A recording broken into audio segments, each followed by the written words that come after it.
both leaders understand what are their priorities. They do have a very strong relationship and warmth towards each other. India has proactively reduced a lot of tariffs on the goods coming from the U.S. itself. I think more important is the question is going to be is how do you align both U.S. and India's interests geopolitically? China has been abrasive, assertive, aggressive, and it does have an impact both on the U.S. and India. From that perspective, yes, China will come in. It's a fantastic opportunity between the two leaders and two countries. You have to understand Trump is trying to drive change both domestically and internationally, and India is looking at more investments and technology from the U.S. So I think it's important both leaders understand what are their priorities. They do have a very strong relationship and warmth towards each other. So I think it's an important occasion to set the agenda for the next 4 years between the two countries and two leaders. What topics do you think would come up during the discussions? We have seen that from in recent days, immigration has been a hot topic, and when it comes to trade has been a persistent friction point because Trump has been calling India tariff maker. So, do you think this would come up during the discussion?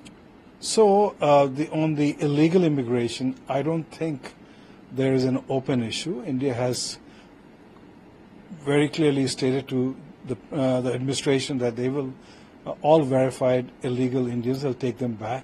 So I think there's nothing to discuss there. But on the tariff side, Trump has called India the tariff king many, many times. And it's important to understand India has proactively reduced a lot of tariffs on the goods coming from the U.S. itself.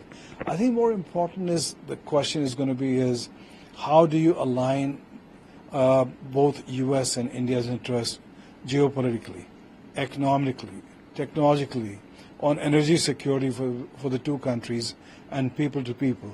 So I think, yes, you will have road bumps, you'll have irritants, but both sides are comfortable dealing with those issues and finding a win-win value proposition. How much do you think that China would come up during the discussions since we have seen China's aggressive stance in the Indo-Pacific? Well, China is a factor. You have to understand China has been abrasive, assertive, aggressive, and it does have an impact both on the U.S. and India. From that perspective, yes, China will come in. And I think that's where U.S. and India agree. That's where the Quad was upgraded to state level by President Trump in his first term. He sees Quad as important. So I think China will come, but also Quad will also come in and see what role Quad can play to move things forward. How do you see the defense cooperation between the two countries, and do you think that there could be big ticket announcement in that sector as well? Well, I think the defense cooperation between the two countries is robust. There are no two other countries which have more joint exercises than the United States and India. Yes, there are expectations on the part of Trump to see if India can place some defense orders. It all depends what Prime Minister Modi and the defense teams are looking for. Yes, their expectations, can they be delivered? We'll know in the next day or two. So we have seen tweets by President Trump on BRICS de-dollarization, and also, he has spoken about taking over Gaza. How do you see these two things? Well, I think India's position within the BRICS is that there will not be no de-dollarization. India is very clear about that, and I think U.S. understands that.